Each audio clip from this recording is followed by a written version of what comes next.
जय गुरुदेव। बच्चों, आज हम कहानी सुनेंगे समझदारी। सुबह से समुद्र के किनारे बैठा पीटर अपनी छोटी छोटी नावों को बेच रहा था। खूब दुकानदारी की। अब शाम का समय होने लगा और आसमान में भी धीरे धीरे गहरे काले बादल छाने लगे थे। लगता था जैसे कुछ ही देर बाद बारिश शुरू हो जाएगी। पीटर ने जल्दी जल्दी अपने सामने रेत पर पड़ी हुई अपनी नावों को उठा उठाकर टोकरी में रखना आरंभ किया। घर जाने का समय हो गया है, यह सोचकर पीटर का कुत्ता टॉमी, जो थोड़ी दूर पर रेत में लेट रहा था, भागा भागा उसके पास आया और उसका हाथ चाटने लगा। टॉमी का सिर थपथपाते हुए पीटर ने कहा, शाम हो गई है टॉमी, अब तो यहाँ कोई ग्राहक नहीं आएगा और मौसम भी ख़राब होता जा रहा है। अच्छा यही है कि हम अपना सामान समेट लें और जल्दी से जल्दी घर लौट चलें। तब तक पिताजी और बड़े भाई भी मछलियाँ पकड़कर लौट आएंगे। उनके साथ बैठकर खाना खाते समय हम उनके सफ़र की बातें सुनेंगे। टॉमी ने ऐसे सिर हिलाया मानो पीटर की सारी बातें समझ रहा हो। जल्दी जल्दी अपने सामान को समेटकर टोकरी में भरा और उसे अच्छी तरह बांधकर पीटर और टॉमी अपने घर की ओर रवाना हो गए।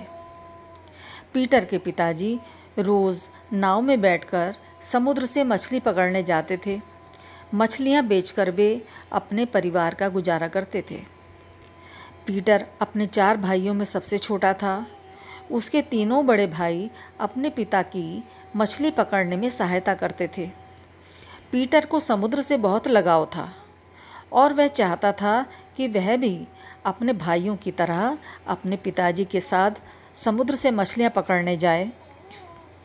लेकिन जब भी वह अपने पिताजी से इसके लिए कहता था तो वे उसे यह कहकर टाल देते थे कि वह अभी बहुत छोटा है, जब बड़ा हो जाएगा तो वो उसे अपने साथ ले जाया करेंगे।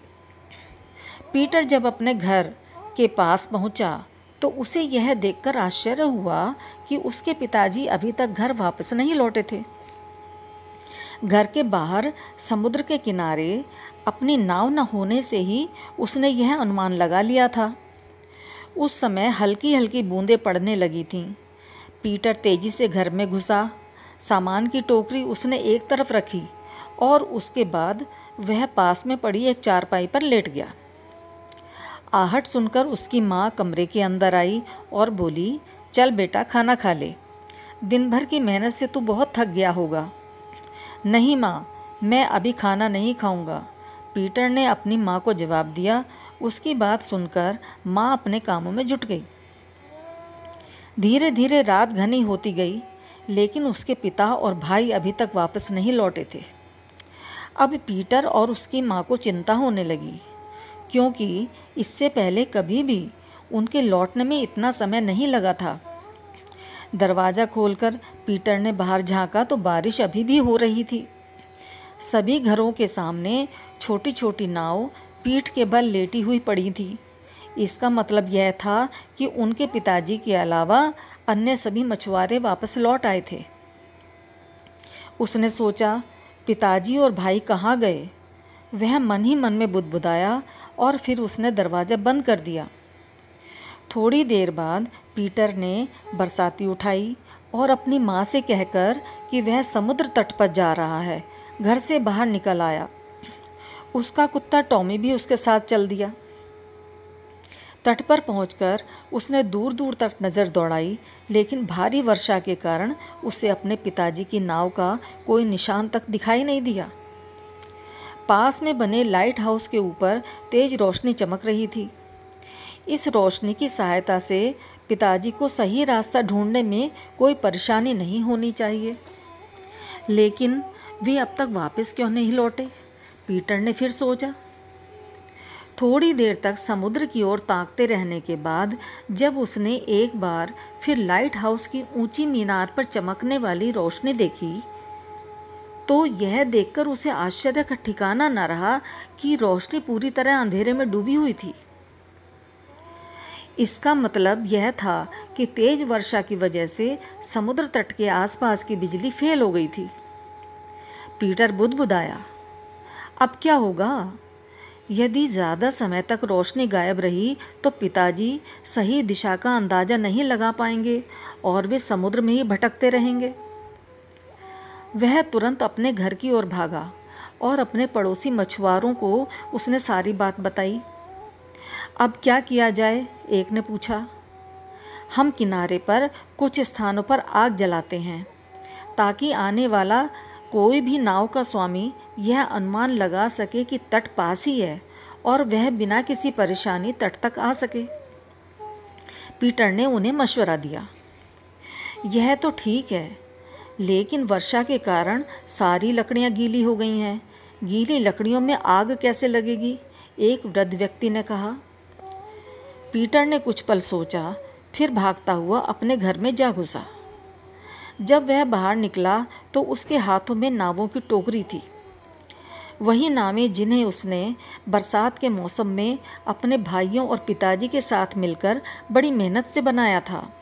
और जब उसके पिताजी समुद्र में मछलियां पकड़ने जाते थे तो वह तट पर बैठकर वहां सैर करने के लिए जाने वाले व्यक्तियों को नावें बेचा करता था। उसने टोकरी में से कुछ नावें निकालीं और अपने दोस्त जॉन से बोला, वर्षा रुक गई है, तुम कुछ सूखी लकड़ियां ढूंढने का प्रयास करो। थोड़ी गीली लकड़ी की 4-5 ढेरियां बना दो। मेरी नावें सूखी होने के कारण आसानी से जल जाएंगी और तब उन्हें हम लकड़ियों के ढेर पर रख देंगे। इतना कहकर उसने नावों को तोड़ना शुरू कर दिया। अपनी छोटी छोटी नावें जलाकर पीटर ने उन्हें प्रत्येक ढेर पर रखना शुरू कर दिया। गीली लकड़ियां भुर भुर करके जलने लगीं और जैसे ही किसी ढेर की लपट कम होने लगती, उसमें लकड़ियां और सूखे पत्ते डाल दिए जाते। अचानक एक व्यक्ति जोर से चिल्लाया, अरे वो देखो, एक नाव आ रही है। वह नाव पीटर के पिताजी की ही थी। अब पीटर को यह डर सताने लगा कि यदि पिताजी को यह पता चल गया कि उसने सभी नावों को तोड़कर जला दिया है तो वे उस पर बहुत क्रोधित होंगे। लेकिन पीटर के पिताजी को यह पता चला तो वे उसकी पीठ थपथपाते हुए बोले, तुमने बहुत समझदारी से काम लिया है। बरसात में हम रास्ता भूल गए थे। अगर तट पर हमें रोशनी ना दिखाई देती तो हम भटक जाते। इतना कहकर पीटर के पिताजी ने उसको गले से लगा लिया। हाँ तो बच्चों, यह कहानी हमें शिक्षा देती है कि व्यक्ति छोटा हो या बड़ा, यदि वह समझदारी से काम नहीं लेता तो उसे अन्य लोग कभी अच्छा नहीं कहते। अच्छा बनने के लिए मनुष्य को बड़ी समझदारी से काम लेना पड़ता है, अपना बहुत कुछ त्यागना पड़ता है। जिस प्रकार पीटर ने अपनी नावों का बलिदान देकर अपने पिताजी की नाव को तट तक आने के लिए रोशनी का प्रबंध किया, उसकी समझदारी को देखकर पिताजी ने उसे शाबाशी दी। बहुत बहुत प्यार बच्चों। जय गुरुदेव।